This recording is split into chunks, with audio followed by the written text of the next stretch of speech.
మొదటగా ఈ వీడియోలో మనం భగవద్గీత అధ్యాయము 4 శ్లోకము 16ను పరిశీలిద్దాం.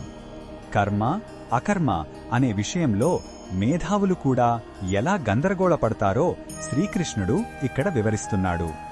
మొదటగా ఈ పవిత్ర శ్లోకాన్ని భక్తితో విందాం.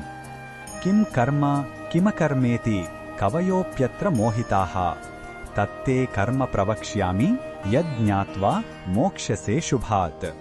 ఈ శ్లోకం అర్థమేమిటంటే, అర్జున, ఏది చెయ్యవలసిన పని, ఏది చెయ్యకూడని పని అనే విషయంలో పండితులు సైతం అయోమయానికి గురవుతారు.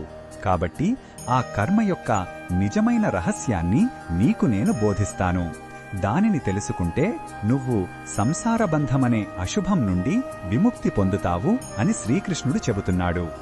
ఈ శ్లోకంలో ఉన్న భావం మనకు ఏమి చెబుతుందంటే, ఆధ్యాత్మిక సత్యాలు పైకి కనిపించినంత సులభం కాదు.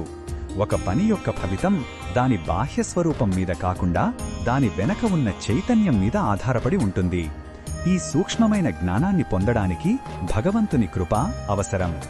ఈ బోధనను మన జీవితంలో ఇలా ఉపయోగించుకోవచ్చు. మనం చేసే ప్రతి పనిని, అది చిన్నదైనా పెద్దదైనా, ఫలితంపై ఆశ లేకుండా ఈశ్వరార్పణ బుద్ధితో చెయ్యాలి.